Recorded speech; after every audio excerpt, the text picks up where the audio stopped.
하나님께서는 우리들에게 복 주시기를 원하시는 분이십니다.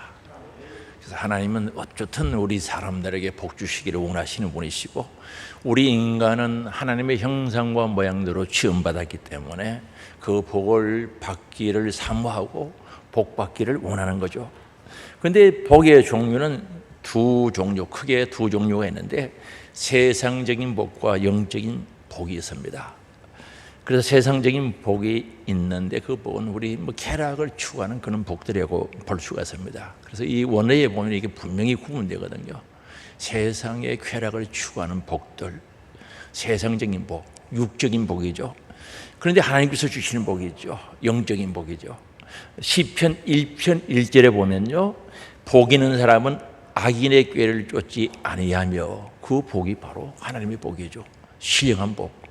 그리고 마태복음 5장 3절에 보면은 심령이 가난 자는 복이 있나니 천국이 저희 것이며, 바로 이 심령이 가난 자가 받는 그 복은 바로 하나님께서 주시는 복, 영적인 복을 가리킵니다. 하나님께서 주시는 영적인 복은 영원한 것이죠. 없다가 있다가 변하지도 않고요, 영원한 복이죠. 그 복은 영원한 우리 영혼의 때 천국과 연결되는 줄 믿을 수 있기 바랍니다. 이 신령한 복, 영적인 복은 하나님의 나라하고 바로 연결되는 거죠. 그럼 육적인 복은 때로는 필요하겠죠. 그러나 이 세상에 살아있을 동안 우리에게 도움은 됩니다. 그런데 그거 받았다고 해서 천국 가는 건 아니죠. 그래서 이 세상에 살아갈 동안만, 내 호흡하는 동안만 필요한 것들, 이런 것들을 육적인 복이라고 볼 수가 있습니다. 그런데 우리는 영적인 복을 먼저 받아야, 하나님의 복을 먼저 받아야 됩니다. 에덴 동산에서 아담과 하와가 행복할 때가 언제입니까? 영이 먼저 됐을 때, 영이 하나님과 교통할 때 그들은 에덴 동산에서 정말 행복했는데, 이 순서가 뒤바뀌어 버리니까 그들은 에덴 동산에서 살 수도 없었고 추방된 겁니다. 그래서 우리는 영의 복이 먼저라는 거죠. 하나님의 복을 먼저 받아야죠. 이것이 복 받는 순서입니다. 그래서 요한 3서 1장 2절에 보면은, 사랑하는 자여 내 영혼이 잘된 같이 너가 범사에 잘되고 강건하기를 내가 간구하노라. 너 영혼이 잘돼야 돼. 영의 복을 받고 하나님의 복을 받아라는 거죠. 신령한 복을 받아라는 겁니다. 마태복음 6장에 먼저 그의 나라와 그 의를 구하라, 그리하면 모든 것을 다해 주신다고 했을 때, 그 나라와 그 의는 하나님의 복, 영적인 복을 가리키고 신령한 복을 가리킵니다. 그거 받아라. 그러면은 이 땅에 필요한 것들을 더해 주시겠다고 말씀하고 있습니다. 그럼 하나님께서 복을 주시되 하나님의 방법과 하나님의 절차, 하나님의 순서에 따라 주는 겁니다. 그러면 오늘 고넬료의 가정을 통해서 하나님께서 복을 어떻게 주시는지 보고, 오늘 우리도 고넬료 가정이 받은 복 받는 은혜가 있기를 원합니다. 복 받은 고넬료는 어떤 사람이었는가? 초대교회 당시에 로마 나라가 팔레스틴 유대의 나라를 지배하고 있었던 거죠. 그래서 고넬료는 가이사랴라는 동네에 주둔하고, 도시에 주둔하고 있는 로마 군인의 백부장, 100명의 군사를 통솔하는 부대 대장이죠. 요즘 중대장은 한 60명 정도 이렇게 하지만, 이때는 군사들이 그렇게 많지 않을 때 100명의 군대 대장이라는 것은 굉장히 권력도 있고 힘 있는 사람이죠. 그런데 이 사람은 로마 사람, 이방 사람이죠. 이방인, 유대인들을 볼 때는 이방인이었습니다. 그럼 고넬료는 어떤 사람이었는가? 오늘 본문 2절에 보면요, 그가 경건하여 온 지방과 더불어 하나님을 경외하며 백성을 많이 구제하고 하나님께 항상 기도했다는 거죠. 그가 경건했다는 거죠. 경건하다는 말은 이게 아주 중요한 단어인데, 신학대학교 어지간한 데 가면은 거기가 교훈이요, 경건이 들어가요. 그래서 이게 폭넓게 번역이 되어지는 단어인데, 합성어로 잘 예배한다, 예배드린다는 이런 뜻이죠. 잘 예배드린다, 하나님을 두려워하는 마음, 신앙심 깊다는 거죠. 말씀대로 순종하는 것, 이 다 들어갑니다.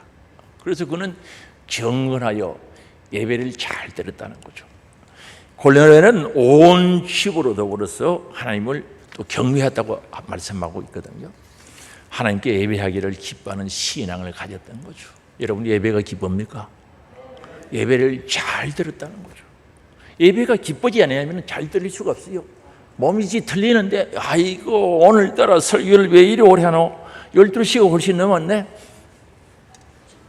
그 기쁜 사람이 어떻게 그렇게 해요? 연속곡 볼 때 보면 그렇게 안 하거든요. 연속곡 보면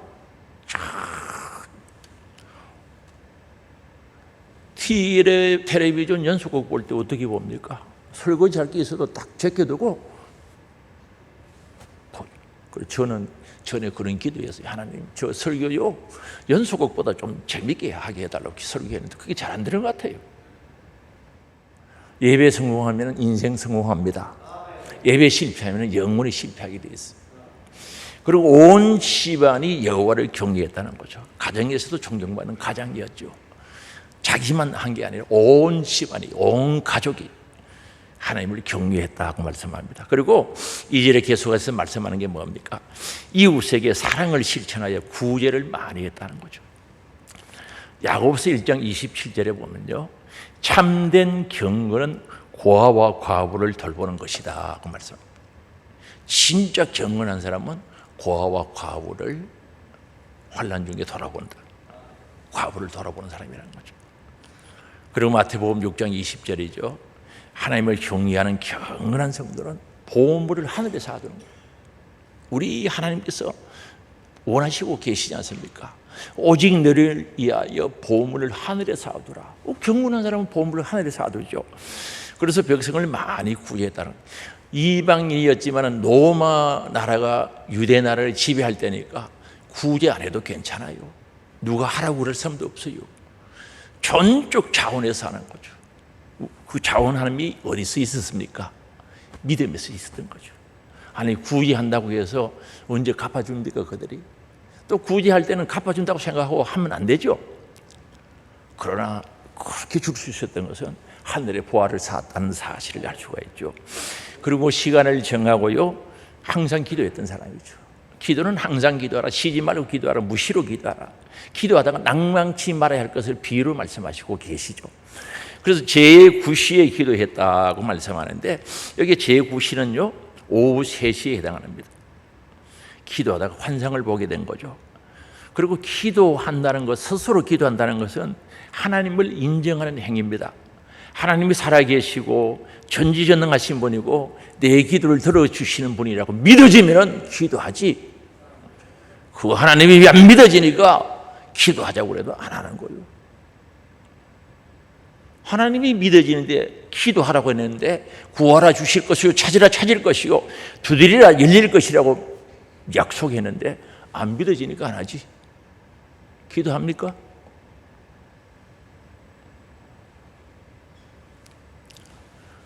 전지전능하신 하나님, 기도를 들어주시는 분으로 믿었기 때문에 했던 거죠. 그리고 고넬료가 얼마나 열심히 기도했는지 하나님께서 환상을 보여주시죠. 환상이라는 것은 꿈은 잠잘 때 그 모습들이 또렷하게 드러나는데 환상은 눈 뜬 상태에서 하나님 보여주시면 또렷하게 꿈처럼 분명하게 보여지는 것을, 현실처럼 볼 수 있는 것을 환상이라고 그래요. 천사를 통해서 말씀해 주시죠. 4절이죠. 고넬료가 주목하여 보고 들어오고 이르되 주여 무슨 일이니까? 천사가 이르되 내 기도와 구제가 하나님 앞에 상달되어 기억하신 바가 되었다는 거죠. 이거 상달되었다는 것은 올라가다, 오르다, 연기 같은 것이 이렇게 오르는 것을 가리키는 거죠. 기도가 올라갔다는 거죠. 하나님께로 연기처럼 올라갔다는 거죠. 향이 돼서 올라갔겠죠. 그리고 31절에도 말씀하죠. 그 기도는 하늘에 상달되었다는 거죠. 진지한 기도, 진실한 기도, 예절한 기도, 가식 없는 기도였다는 거죠. 그리고 기도 중에 가장 확실한 게 뭡니까? 응답받는 기도가 확실하죠. 응답받는 기도. 그래서 상달되었다고 말씀합니다. 그리고 22절에 보는 고넬료는 의인이었다는 거죠. 완벽한, 완전한 의인이라는 뜻이 아니고 모든 사람들보다는 좀 뛰어난 다른 의인이었음을 말씀하고 있는 거죠. 그리고 칭찬을 들었다고 말합니다. 칭찬 듣기 쉽지 않죠. 아니 로마 나라에서 파송되어서 그 나라를 다스리는 나라인데, 지배하는 나라인데 그게 백부장인데 칭찬 듣기가 쉽지 않지요. 그런데 칭찬을 했다는 거예요. 22절에 그들이 대답하되 백부장 고넬료는 의인이요 하나님을 경외하는 사람이라 유대 온 족속이 칭찬하더니 칭찬받을 만한 일들을 했는 겁니다. 그리고 가장 중요한 것은 8절에 보면요, 하나님 말씀을 적시 순종했다는 거죠. 미루지 아니하고 적시 순종했다는 거죠.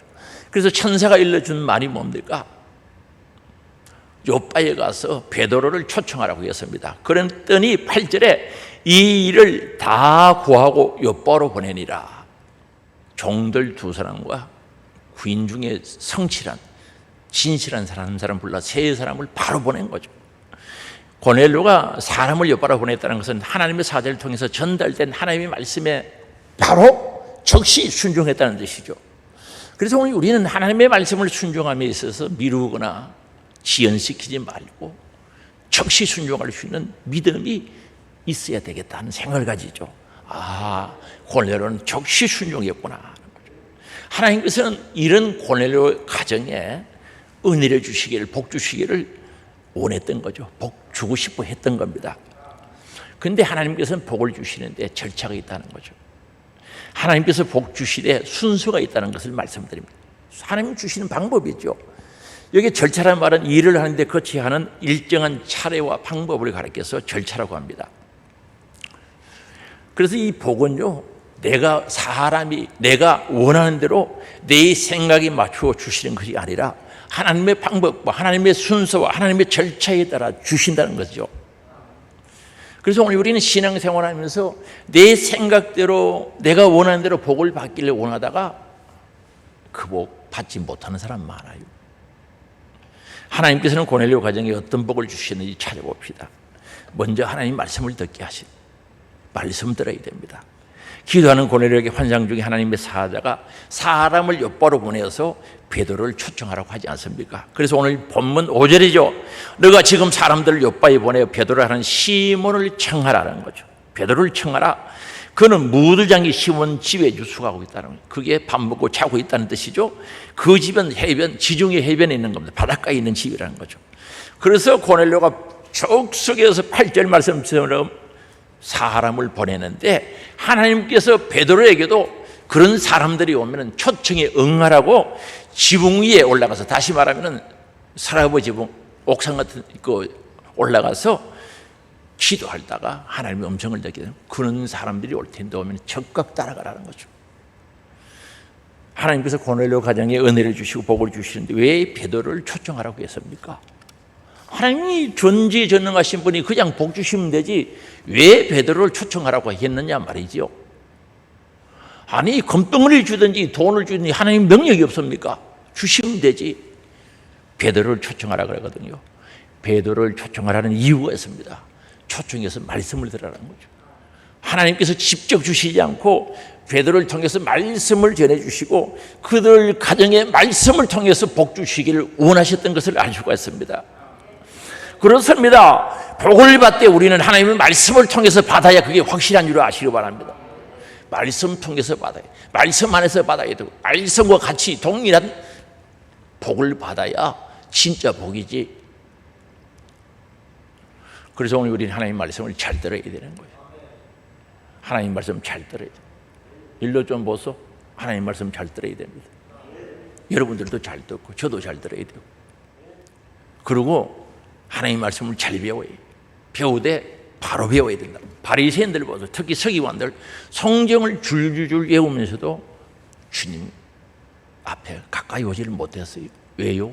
성경을 제대로 몰랐거든요. 바로 알아야 되는데 바로 몰랐다는 거죠. 그래서 사람의 수단과 방법으로 받으려고 하다가 시험 드는 사람 많아요. 교회를 나와요. 신앙생활 한다고 교회 다녀요. 그런데 모든 것을 자기 생각대로 되기를 원하는 거죠.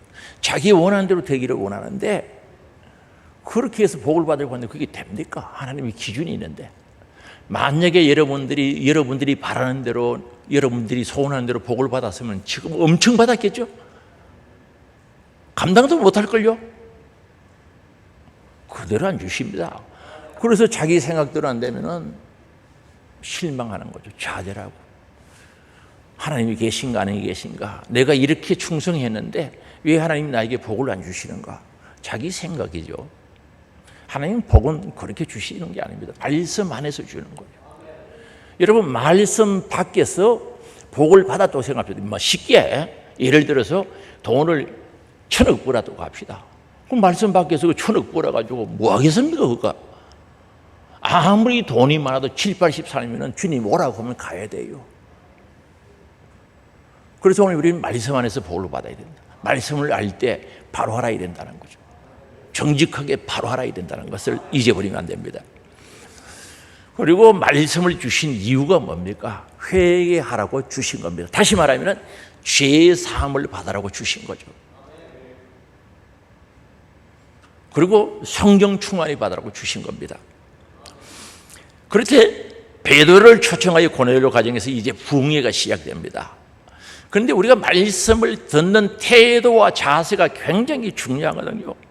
정말 말씀 듣는 태도, 자세 중요합니다. 아주 중요합니다. 믿음이 있다고 했을 때 그 믿음으로 드러나는 게 뭡니까? 경건이라고 했을 때 그 경건의 모습이 뭘 통해서 드러나는가? 예배 시간을 통해서 말씀 듣는, 하나님의 말씀을 대하는 태도를 보면 그 사람의 경건이 나타나거든요. 다시 말하면, 쉽게 말하면 믿음이 나타난단 말입니다. 그 사람의 신앙이 있다 없다, 말씀 듣는 태도에서 나타나는 거예요. 그러면 고넬료는 어떻게 말씀을 들었는가, 예배를 드렸는가, 은혜 받기를 사모했던 거죠. 친척 가까운 친구들을 모아 기다리고 있었거든요. 24절입니다. 같이 읽어봅니다. 이튿날 가이사라에 들어가니 고넬료가 그의 친척과 가까운 친구들을 모아 기다리더니. 왜 기다립니까? 은혜 받으려고. 은혜 받기를 사모하는 겁니다. 야, 이 은혜 받는다, 이 좋은 기회다. 우리만 받으면 안 돼, 나만 받으면 안 되는 거죠. 그래서 가까운 친척들, 가까운 친구들을 다 불러 막 은혜 받아야 된다는 거죠. 얼마나 은혜를 사모했으면은, 얼마나 하나님의 말씀을 인정하고 은혜를 사모했으면은 친척과 가까운 친구들 불러 모아서 기다리겠습니까? 시편 107편 9절에 보면요, 그가 사모하는 영혼에게 만족을 주시며. 그렇습니다. 사모하는 영혼에게 만족을 주시는 거예요. 영적인 만족, 신령한 은혜를 통해서 만족을 주시고. 오늘 우리 신앙생활은요, 정말 내 영혼에 만족을 주시는 하나님의 역사, 성령님의 역사할 때 행복한 거예요. 그 은혜를 받으면 교회 오고 싶죠. 예배 드리고 싶죠. 교회가요, 정말 좋은 곳, 복된 곳, 은혜로운 곳으로 보이죠. 교회 머리 대신 예수님이 보이죠. 신앙생활은 완전히 달라지는데, 이런 하나님이 주시는 내 영혼에 만족케 하시는 성령의 역사, 말씀의 역사가 없으니까 교회 오면 사랑이 없대. 자기만 없지 주님의 사랑이 끝났는가? 주님의 역사가 그만되었는가? 주님은 지금도 사랑하시는 줄 믿을 수 있게 바랍니다. 복 주시기를 원하시는 줄 믿을 수 있게 바랍니다. 사랑이 없대. 위로를 받으러 봤더니 위로가 안 된대. 아니, 사람에게 무슨 위로를 받습니까? 하나님으로부터 위로를 받아야지. 성령님이 역사해 보세요. 사모하는 영혼에게 만족하시는 하나님의 역사가 있으면 그 위로가 말로 표현할 수 없는 위로가 넘치는 겁니다. 그래서 은혜를 사모해야 돼요. 그리고 주린 영혼에게, 심령이 가난 자, 그 말과 똑같습니다. 주린 영혼에게 좋은 것을 준대요. 우리 심령이 가난 자는 복이 있지 않습니까? 그게 주린 영혼이거든요. 배고파는, 말씀을 그리워하고 사모하는, 배고파는, 원래 그 줄인다는 말은 거지가 배고파하는 것을 가리킵니다. 거지가 배고파서 밥 먹고 싶어하는 그런 마음이, 영적인 마음이 되어야 된다는 거죠. 그냥 말씀 듣고 은혜 받고 그런 사모함이 있으면 좋은 거 주신대요. 교회는요, 신앙생활은 이 은혜가 있을 때 행복한 겁니다. 천없이 교회에서 윷노래를 하고 무슨 프로그램을 하고 아무리 해봐야 하나님께서 주시는, 영혼을 만족케 하시는 그 역사와 좋은 것을 주시는, 좋은 것으로 채워주시는 그 은혜가 없으면 신앙생활이 재미없어요. 윷놀이 하다가 싸운다니까. 그 상품 화장지 몇 장 걸어놓고 그것 때문에 싸운다니까. 그게 교회 모습이 아니잖아요. 우리 사모함이 우리도 있었으면 좋겠어요. 그렇죠? 우리 하늘의 소망 가족들도 사모함이 있었으면 좋겠습니다. 그리고 겸손했죠. 로마 군대 백부장이 이름 없는 베드로. 베드로 그때 무슨 이름이 있습니까? 누가 알아줍니까? 베드로에게 절하는 모습을 보세요. 겸손의 자세를 배워야 되는데 25절이죠. 같이 읽어볼까요? 마치 베드로가 들어올 때 고넬료가 맞아 발 앞에 엎드려 절하니 그럴 때 베드로는 깜짝 놀라서 절하지 마. 나도 사람이야. 이렇게 세웠거든요. 그 26절에 읽어보면 세웠는데 한번 보세요. 얼마나 겸손했으면 아니 로마 나라가 유대 나라를 지배하고 있습니다. 로마 총독이 거기 있었거든요. 그런 백부장이 아무 이름도 없는 유대인에게 지배국, 그 피지배국이죠. 그 이름 없는 사람이 오는데 엎드려지라는 거 겸손했던 거죠. 그래서 야고보서 4장 6절이죠. 그러나 더욱 큰 은혜를 주시나니 그러므로 일러서되 하나님이 교만한 자를 물리치시고 교만한 자하고 상대 안 하는 거죠. 교만한 자는요, 뭐 타협했다, 뭐 대화했다 그런 게 성경이 없어요. 마귀와 똑같이 취급하는 거예요. 교만한 자와 마귀는 동적이죠. 성경에 한번 보세요. 교만한 자를 데려다가 뭐 설득시겠다, 이해시겠다 없어요. 마귀처럼 대적한 거예요. 그 물리쳤다는 거죠. 겸손한 자에게 은혜를 주신다는 거죠. 오늘 겸손해지길 원합니다. 겸손은요, 온실 속에 키운 화초와 같아요. 햇빛만 좀 세게 내리지어도 팍 시들어지고 강한 바람은 불어 꺾여지는 잘 온실 속에 화초처럼 겸손을 잘 지켜야 됩니다. 잘 가꿔야 되는 줄 믿어주시기 바랍니다. 그리고 말씀 듣는데요, 하나님 말씀을 들을 때는 하나님 앞에서 들어야 되는 거죠. 말씀 듣는 태도와 자세가 아주 중요하죠. 33절입니다. 우리 같이 읽겠습니다. 내가 곧 당신에게 사람을 보내는데 오셨으니 잘하였나이다. 이제 우리는 주께서 당신에게 명하신 모든 것을 듣고자 하여 다 하나님 앞에 있나이다. 오늘 이 말씀 속에서 네 가지 단어를 주목해야 되거든요. 네 가지 단어를. 주께서 당신에게 명하신, 이 말은 하나님께서 베드로를 통하여서 명령하신 말씀이 있다는 거죠. 그러면 하나님의 말씀을 명령으로 들은 거죠. 그래서 요한복음 12장 50절에 보면 이렇게 말씀합니다. 그의 명령은 영생이라고 말씀하거든요. 나는 그의 명령이 영생인 줄 아노라. 그의 명령, 하나님의 명령은 영생인 줄 아노라. 하나님의 말씀이 명령으로 받아질 때 영생을 얻는 거예요. 하나님의 말씀을 노새 사이처럼 농담으로 여긴다든지 사람의 소리를 들으면, 이사야서에 보면 제사장들이 사람의 말로 가르치고 말로 배웠다고 했는데 그거 안 되는 거죠. 그러니 그들에게 하나님과 관계가 없어지는 겁니다. 하나님의 말씀이 명령으로 들려져야 돼요. 명령이 무엇인지 아십니까? 군에서는 명령이 내리면 복종이라는 단어로 쓰죠. 순종이 없어요. 군의 용어는. 명령이 내리면 복종입니다. 명령은 하기 싫어도 하는 겁니다. 전쟁을 치는데 적진 앞으로 가야 되는 그게 명령이죠. 만약에 전시에는요, 명령이 떨어지는데 순종 안 하면 재판 없는 사형이 가능하다면 그게 군법입니다. 오늘 우리 그리스도 군사되는 우리들이 하나님의 말씀이 명령으로 들어야지. 농담으로 들린다, 사람의 소리를 들린다, 절대 그 명령이 나를 움직일 수 없는 거예요. 하나님의 말씀이 명령으로 들리지 않으면 나를 움직일 수 없다니까. 말씀이 여기서 움직여질 때 말씀에 기록된 대로 복을 받고 말씀에 기록된 대로 약속이 성취되는데 내가 안 움직이는데 그 약속을 안 지키는데 어떻게 복을 받아? 하나님 말씀은 명령으로 들어야 된다는 거죠. 그 다음에 모든 것을, 말씀은 모든 것을 들어야 되는 거죠.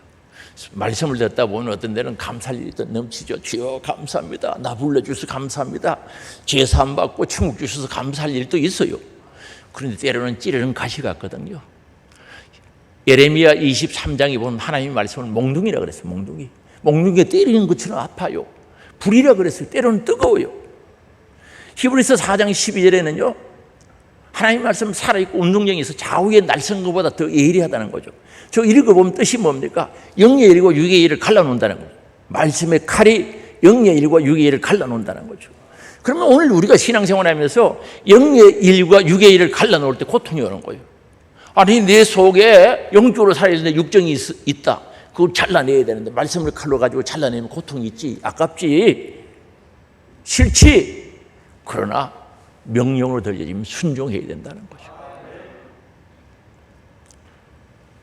그래서 모든 것을 들어야 돼. 때로는 꾸중의 말도 책망의 말도 듣고 다윗처럼 회개하고 칭찬의 말도 듣고 하나님께 영광 올려드리고 모든 말씀을 들으려고, 이게 내 필요한 말만 들으려고 하는 거예요. 내가 좋아하는 말만 들으려고 하면 안 돼요. 음식도 편식을 하면은 건강에 해를 끼칩니다. 신앙이 바르게 하나님 보시기 아름답게 성숙하려고 하면은 편식하면 안 되죠. 모든 말씀을 들을 줄 알아야 돼요. 때로는 꾸중하는 말도 찌르는 가시와 같은 말씀도 받아들이고 아멘할 줄 알고 순종할 줄 알아야 되는 거예요. 그래야 바로 교육이 되지. 여러분 자녀 교육 시키는데 좀 꾸중했다고 그 말을 소환 못 시켰다, 그거 장래가 걱정되죠? 사회생활을 어떻게 할 겁니까? 오늘 우리 영적인 전투에서, 신앙생활은 영적인 생활인데 영적인 전투에서 그리스도 군사가 되어야 되는데 어떻게 군사가 되겠습니까? 그래서 모든 것을 듣고자 하여 들어야 돼요. 믿음은 들으면서 나누라 하시기 바랍니다. 하나님 앞에 있나이다. 그렇습니다. 하나님 앞에 있죠. 하나님 말씀 듣는 사람 하나님 앞에서 들어야지. 한번 물어볼게요. 지금 예배 누구 앞에서 드리는 겁니까? 하나님 말씀 누구 앞에서 듣습니까? 이게 자세가 중요하잖아요. 태도가 중요하잖아요. 그래서 예배 드리면서 보면요, 뭐 요즘은 그런 게 안 보이는 것 같아요. 감사한데 휴대폰 들고 막 바깥을 쫓아다니요. 아니, 하나님 앞에 예배 드리는 사람 그게 가능합니까? 정말 꼭 필요할 때가 있어요. 어쩔 수 없을 때 그거는 제 식이고 보편적인 이야기합니다. 안 가도 되는데 들고 쫓아다니고 덜랑날랑하고. 하나님 앞에 예배 드리는 사람이 어떻게 하나님 무시해도 보통 무시하는 게 넘지. 군에서요, 제가 훈련소에서 훈련받다가 두 사람이 좋은 거요. 훈련받다 저녁 먹고 9시까지 교육이 있었어요. 내 몸 안에서 겨울에, 한겨울에. 거기는 훈련 장소는 경기도 가평인데 추울 때는요 마이너스 23도씩 내려가요. 아주 추워. 그 존다고 바깥에 내가지고, 요즘은 군대 그러면 큰일 나겠죠. 바게스에 물을 한 바게스 들어가가지고 그가 머리 부어가지고 교육 끝날 때까지 앉혀놨어요. 아니, 중대장이 교육하는데 졸았다고 그런 거예요. 그럼 요즘은 뭐 군에 그런 일이 없겠죠. 오늘 우리 하나님 앞에 예배를 드려야 되는 거예요. 하나님 말씀 들을 때 하나님 앞에 들으면 달라지는 거죠. 이거 진짜 자세가, 태도가 바로 돼야 된다는 거죠. 교회 머리 되시는 분은 예수 그리스도 맞죠? 교회에 딱 오면은, 교회 생활 딱 시작되면은 교회 머리 되신 예수님을 알아야 되는 거죠. 모르는 자기 마음대로 생활하는 거예요. 그리고 말씀 듣는, 하나님의 말씀을 들으면 하나님 앞에서 들어야 그게 하나님 말씀이 되지, 사람 앞에서 들으면서 하나님 말씀이 안 되는 거예요. 그래, 하나님 말씀이 안 되니까 안 순종하는 거예요. 안 지키는 거예요. 팽개 쳐버리는 거예요. 교회 문 밖에 나가면 아무 상관없다. 그게 무슨 예수 믿는 사람입니까? 무슨 경건한 사람이, 그게 무슨 믿음이 있습니까? 이거 고쳐야 되는 줄 아시기 바랍니다. 만약에 오늘 그런 분들이 있다면 고쳐야 되고, 정말 경건하게 하나님 앞에서 하나님의 말씀을 듣는 은혜가 있기를 주의 이름으로 축복합니다. 하나님 말씀을 들으면요, 역사가 일어나게 돼 있죠. 그럼 베드로의 설교의 내용이 뭔가?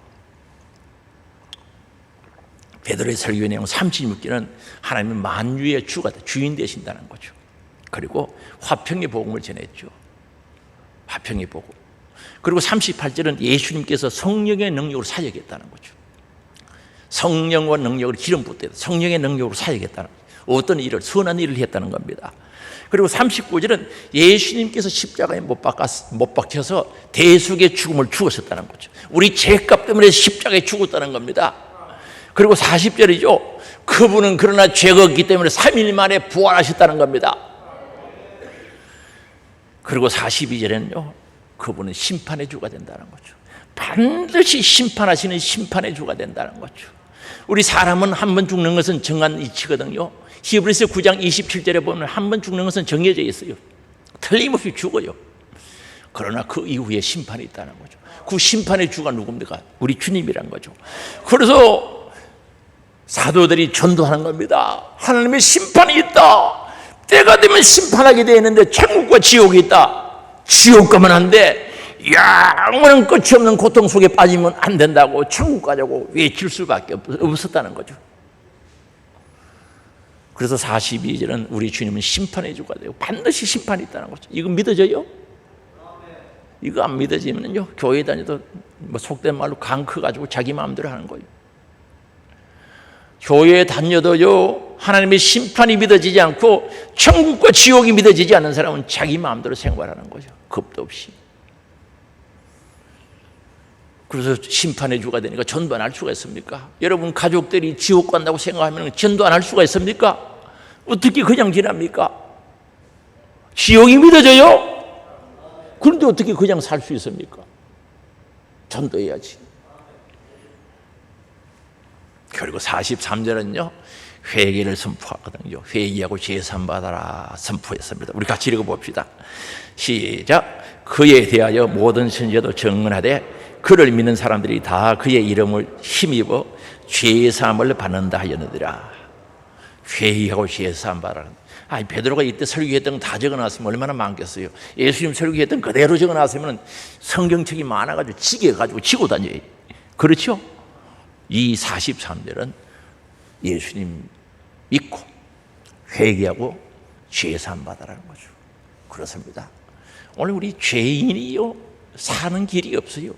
죄의 삭은 사망, 지옥이라고 그랬거든요. 죄의 대가는 사망, 그 사망은 요한계시록에 나오는 둘째 사망, 지옥을 가리킵니다. 죄 짓고 사는 길이 없어요. 죄인이 행복할 수가 없어요. 죄인이 가는 길은 딱 정해져 있어요. 지옥! 다른 길이 없어요. 죄인이 가는 길은 딱 정해져 있다니까. 그래서 회개하라는 거죠. 예수님이 나의 죄와 허물을 위해서 십자가에 죽으신 보혈의 피공로 의지해서 회개하고 죄사함 받아라는 거죠. 제가 회개했던 것 이야기 잠깐 해드릴까요? 오늘 저녁에 오시는 선교사님입니다. 선교사님. 오늘 저녁에 오시는 선교사님인데 박은덕 선교사님. 신학교 동기거든요. 나이는 저보다 적으면 동기인데 전에 한번 왔을 때 오래됐습니다. 저한테 전화하는데 제가 그때 무슨 일이 있어서 전화를 안 받았어요. 그러고는 잊어버리고 안 했어요. 전화가 왔는데 잊어버리고 안 했어요. 그리고 하루 지나가고 또 지나가 버렸죠. 그런데 하루는 기도하는데요 하나님께서 그걸 생각나게 하시는 거죠. 너 전화 왜 안 받았어? 생각나게 하시는 거죠. 그래서 하나님이 그러시는 것 같아요. 기도하니까 선교사가 교회에서 환영하지 않으면 그 선교사 어디 가느냐는 거죠. 동사무소 찾아가겠느냐, 시청에 찾아가겠냐는 거죠. 그래서 깜짝 놀란 거죠. 맞아요, 안 맞아요? 그래서 제가 잘못했다고 철저히 회개한 거예요. 다시는 안 그런다고. 잘못했지, 제가. 정말 관심 있고 사랑이 있었으면 전화 다시 했지.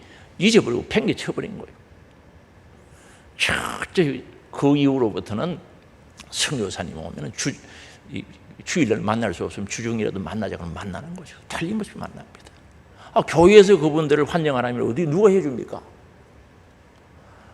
그래서 제가요 뼈 아프도록 회개한 거요. 철저히 회개한 겁니다. 우리 잘못한 건 회개해야 됩니다. 실수했다 그러지 말고 하나님 잘못했습니다. 내가 잘 모르고 잘못했습니다. 확실한 회개가 있어야지. 죄사함을 받아. 예수 그리스도의 이름을 믿는다면 회개해야죠. 죄사함 받아. 경건한 사람이 회개하지 않고는 경건이 지속될 수가 없는 겁니다. 그리고 예수 그리스도 외에는 죄사함 받는 길이 없어요. 우리 구원의 길이 예수님 외에는 없다는 거죠. 그래서 우리가 예수를 믿는다고 교회 와요. 교회 생활하고 신앙생활 하는데 죄사함 받지 못하면 절대 화평을 누릴 수가 없는 거죠. 제일 먼저 설교한 내용이 화평이죠. 그 화평은 천국이라는 단어와 동일합니다. 뜻은 똑같습니다. 하나님과 우리 사이의 화평, 사람과 사람 사이의 화평. 아니 회개하지 않는 사람이 죄의 담이 가리워져서 화평이 안 되는데 천국을 가질 수가 없는데, 그래서 세례 요한도 회개하라, 하나님의 나라가 가까웠다. 우리 예수님도 첫 번째 선포하신 말씀이 회개하라, 천국이 가까웠다 그랬거든요. 세례 요한은 회개하라, 예수님이 가까이 와 계시다. 예수님은 회개하라, 내가 너 문 앞에 와 있다. 마음문 열고 회개해서 예수를 영접하라는 거죠. 이게 없는데 무슨 화평이 있고 무슨 천국이 있겠어요. 내가 죄 사함 받지 못하면요, 성경에 기록된 많은 믿는 자들에게 주시는 특권이죠. 약속된 특권이 다 사라지는 거예요. 아무 의미가 없습니다. 그래서 죄 사함 받는 것이 복 중의 복인데, 시편 32편 1절에 혼물의 사함을 받고 자신의 죄가 가려진 자는 복이 있다는 거죠. 가려졌다는 것은 칭의라는 단어가 똑같습니다. 하나님께서 우리가 회개할 때 죄를 가려주거든요. 칭의, 어렵다고 불러주거든요. 그래서 혼물의 사함을 받고 죄가 사함받고 어렵다고 인정받는 자는 복이 있다는 거죠. 이것보다 더 큰 복이 어디 있습니까? 교회에 무슨 복 받으러 오십니까? 이 복보다 더 큰 복이 어디 있냐는 거죠. 그리고 로마서 4장 7절이죠. 불법의 사함을 받고 죄가 가려짐을 받는 사람은 복이 있고 신령한 복, 영적인 복, 하나님 주신 복, 얼마나 감사합니까? 8절이죠. 주께서 그 죄를 인정하지 아니하실 사람은, 어렵다고 인정해 줄 사람은 이 뜻이죠. 복이 또다 한과 같으니, 이게 복이 있다는 거죠. 죄사함 없이 세상적인 복을 받았다고 했습니다. 그 종말이 어떻게 됐습니까? 회개에서 죄사함이 없는데 하나님 어떻게 해서 돈을 많이 줬어요? 돈이 쉬우니까 세상 명예도 주고 권세도 줬어요. 복을 많이 받아, 세상 사람들이 이야기하는 세상 복을 많이 받았어요. 그렇게 사다가 회개하지 못하고 예수 생명 없이, 천국 없이 세상 떠나요. 어디 갈 것 같습니까? 지옥 가죠. 누가복음 16장에 보면은 거지 나사로와 부자에 대한 이야기가 나옵니다. 부자는 얼마나 돈이 많은지 옷도 아주 고급 옷을 입고 날마다 연락 잔치하면서 즐겼습니다. 거지는요 겨우 살아갑니다. 죽었어요. 때가 되니까 둘 다 죽는 거죠. 부자도 죽어야 안 죽어요. 부자도 죽고 거지도 죽었는데, 거지 나사로는 천사들에게 받들려서 낙원 천국에 갔고, 부자는 지옥 음부에 갔거든요. 그가 음부에서 고통 중에 눈물들을 멀리 아브라함과 그의 품에 있는 나사로를 보고 음부에 갔어요. 자, 제가 물어볼게요. 그럼 부자가 맨날 연락하고 좋은 옷 입고 호의호식하던 부자가 인생살이의 삶 속에서 성공한 겁니까? 거지 나사로가 성공합니까? 천국 가야 성공입니다. 우리 신앙생활의 성공은요, 천국 가야 성공이지, 천없는 뭘 하고 어떤 경력이 있고 화려한 경력이 있다 할지라도 지옥 가면 그 사람은 실패자입니다. 지옥 가면 실패자예요. 천국 가야지. 고넬료 가정의 말씀을 통하여, 주의 종을 통하여, 말씀을 통하여 죄사함 받는 복을 주셨던 거죠. 그런데 이 원리는요, 성경 보면 다 동일해요. 이 말씀은요, 하나님이 직접 말씀하시던 신정 통치 시대나 구약의 예레미야 또는 이사야 선지자 때 선지자들 통해서 하신 말씀이라, 누가복음 1, 2장에 보면은 천사가 이야기하는 그 말씀이라, 제자들, 사도들이 말씀하신 거나 교부들이 말씀하신 거, 오늘날 주의 종들이 말씀하시는 그 말씀은 동일하다는 거죠. 말씀이 다릅니까? 동일하지. 그래서 어떤 자들에게 역사합니까? 순종하는 자에게 역사하는데, 오순절날 마가의 다락방의 사건도 동일하다. 성령이 충만하게 임했던 오순절 사건도 마찬가지라는 거죠. 베드로가 설교를 합니다. 말씀을 그들에게 전달하죠. 120문도가 마가의 다락방에 모였어요. 열흘 동안 예절하게 간절히 오로지 전혀 기도에 힘썼습니다. 설교를 했습니다. 하나님께서 우리들에게 사랑하시는데, 그러나 너희들은 죄인이라는 건 죄인. 사도행전 2장 36절이죠. 우리 한번 읽어보겠습니다. 그런즉 이스라엘 온 집은 확실히 알지니 너희가 십자가에 못 박은 이 예수를 하나님이 주와 그리스도가 되게 하셨느니라 하니라. 예수 죽였다는 거죠. 너희들은 살인자야, 하나님 아들 죽였어. 37절입니다. 같이 읽습니다. 그들이 이 말을 듣고 마음에 찔려 베드로와 다른 사도들에게 물어 이르되, 형제들아 우리가 어찌할꼬 하거늘. 마음이 찔려. 너희 예수님 죽였다고 하니까 마음이 찔리죠. 그렇죠. 그러니 물어본 거요. 사도들에게, 베드로에게 와서, 형제들 우리가 어찌할꼬. 마음이 찔리니까 살 길을 찾아야지. 마음이 찔리면 도망가는 생각하지 말고 살 길을 찾아야 되는 겁니다. 어찌하면 좋겠느냐고 물어보는 거죠. 그러니 답이 나오지 않습니까? 38절 큰 소리 읽어보겠습니다. 베드로가 이르되 너희가 회개하여 각각 예수 그리스도의 이름으로 세례를 받고 죄 사함을 받으라. 그리하면 성령을 선물로 받으라. 성령 충만했죠. 성령 충만했지. 그래서 가장 큰 복 받는 게 뭐냐면 성령이 충만한 거죠. 그들이 하나님 말씀을 듣고 회개했습니다. 그때 성령이 임한 거예요. 성령은요, 주의 영, 그리스도의 영, 예수의 영이죠. 예수님이 영으로 오시는 것을 성령이라 그래요. 주의 영, 그리스도의 영, 예수의 영이라 그래요. 또 하나님의 신이라고도 하죠. 그 성령은요, 그분은요, 그 하나님은, 성령 하나님은 거룩하시고 죄를 싫어하는 거죠. 절대 그분이 우리 안에 오셔야 되는데, 예수의 영이 오셔야 되는데 내 안에 더럽고 추하고 들어올 수가 없어요.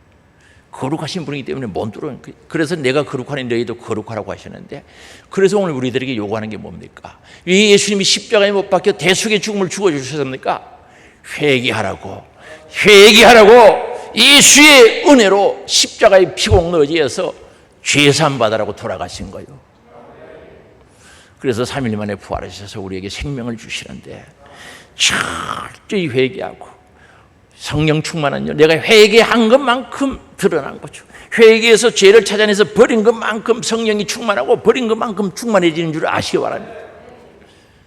그러면 점점 영적인 세계에 들어가는 거죠. 버린 것만큼 성령으로 충만, 버린 것만큼 성령으로 충만, 점점 영적인 세계에 들어가는 거죠. 영적인 세계는 끝이 없어요. 조금 아는 가지고 교만 떨지 말고, 아는 척하지 말고 겸손하시길 바랍니다. 저나 여러분이라.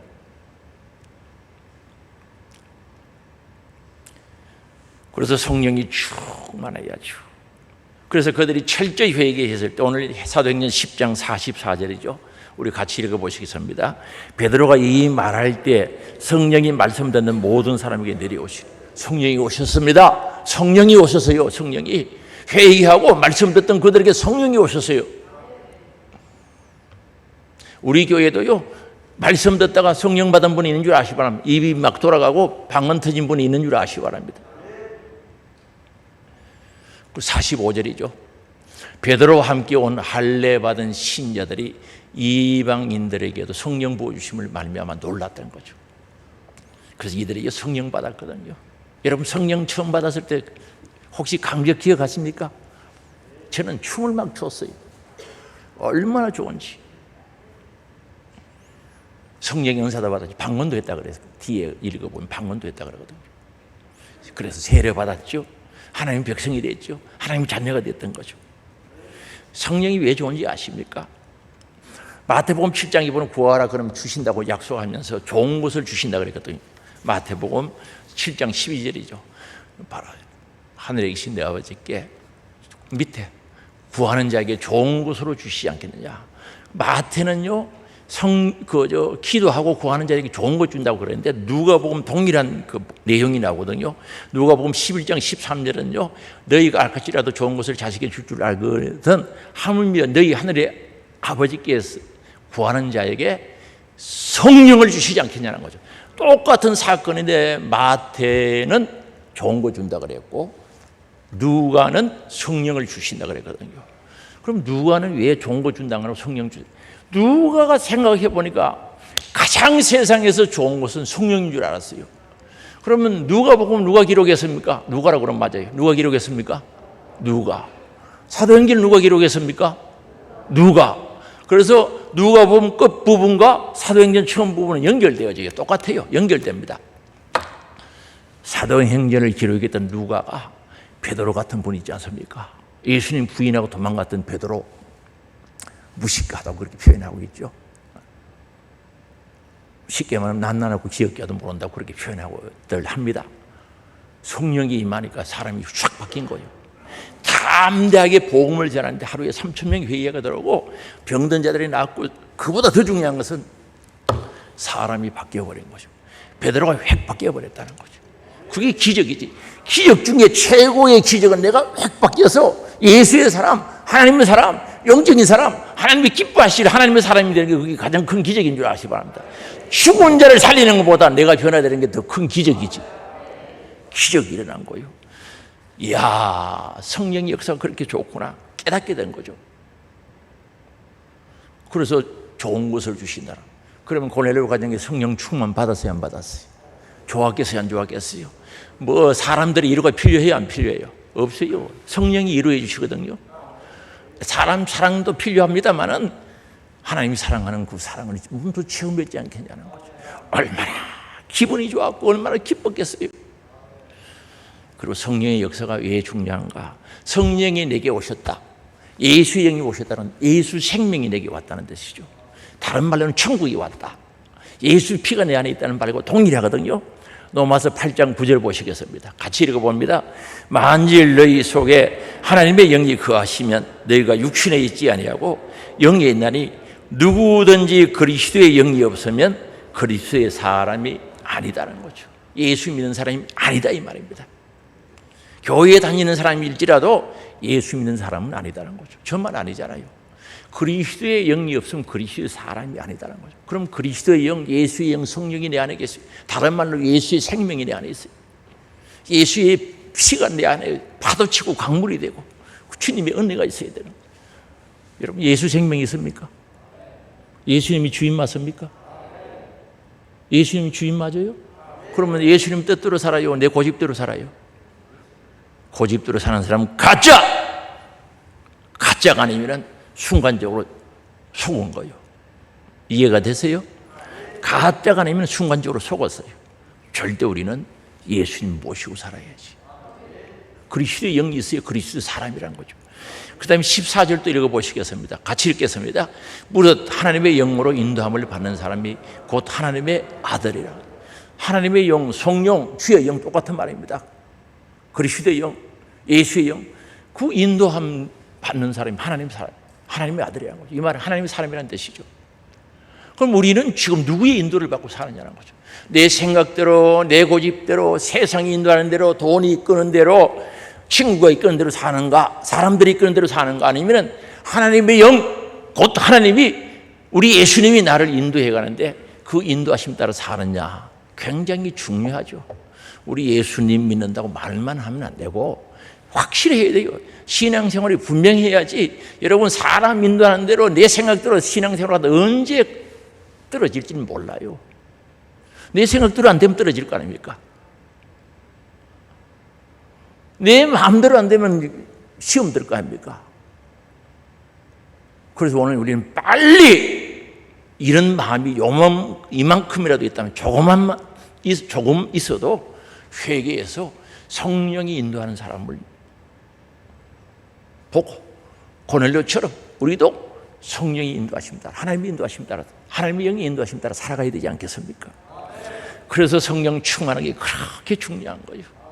우리 첫사랑 성령 충만 받았을 때 그 측정은 회복되어지기를 원합니다. 회복되어져야 되죠. 그럼 하나님은 어떻게 복을 주시는가? 하나님의 절차를 따라 주시는 복이 있어요. 절대 사람이 생각대로 안 줍니다. 다시 이야기합니다. 여러분들의 생각대로, 여러분들의 요구대로 복 받았으면 감당 못해요. 너무 많이 받아가 교회 안 나올 사람 있어요. 이제 구원 받겠다고. 절대 그렇게 주시지 않습니다. 물론 기도해서 응답은 받을 수가 있어요. 주의 종들을 통해서 하나님의 말씀을 듣게 하고 말씀을 배우게 하는 거죠. 맞죠? 성경의 원리는 똑같습니다. 말씀 듣게 하는 거죠. 말씀 바로 배워야 돼요. 정직하게 알아야 돼요. 바로 알아야 돼요. 그리고 그 말씀을 순종할 때 하나님께서 죄사함의 은혜 주시고, 회개 죄사함의 은혜 주시고 성령 충만하게 하시고, 그래서 우리가 왜 날마다 성화되는 예수님을 닮아가는 회개가 필요한가? 잘못을 뉘우치고 고치면 그만큼 예수 닮는 겁니다. 고친 것만큼, 내 안에 잘못된 죄를 버린 것만큼 성령으로 채워지는 줄 믿을 수 있게 바랍니다. 그래서 성령 충만하죠. 우리 보세요. 아브라함도 보세요. 아브라함아, 너 본토 친척 아비 집을 떠나라는 거죠. 하나님이 말씀할 때 순종했죠. 그래서 믿음의 조상이 되고 복의 근원이 된 줄 믿을 수 있게 바랍니다. 노아야, 너 방주 산 정상에 지어라. 준행하였더라. 그 가정이 구원받은 줄 아시기 바랍니다. 그래서 오늘 우리는 하나님의 방법대로, 하나님의 순서대로, 하나님의 절차대로 복을 받으려고 우리 힘쓰고 애쓰는 자가 돼요. 그 방법대로 해야 돼요. 그래서 내 방법이 있으면 빨리 버리시길 바랍니다. 이렇게 저렇게 내방고 버려야 돼요. 그래서 하나님의 방법, 하나님의 절차, 하나님의 순서대로 복을 받아요. 주여 저들에게도 신령한 복 주옵소서. 하나님의 복을 주옵소서. 영원한 하늘의 영광 복 주옵소서. 그 복 가지고 그 복을 가슴에 담고 천국을 바라보면서 정말 우리 사랑하는 하늘 소망 가족들 사랑의 손을 꼭 잡고 가야 되겠죠? 성수, 진보, 예수 닮아가는 것, 그 길 향해서 가야 되지 않겠어요? 나고자 하기로 바랍니다. 다 예수 안에 승리자가 되어 그 영광스러운 천국에서 내 영혼의 때 그곳에서 만날 수 있는 우리 하늘 소망 가족들이 되시기를 주의 이름으로 축복합니다. 우리 주님 한번 부르고 통성으로 기도합니다. 주여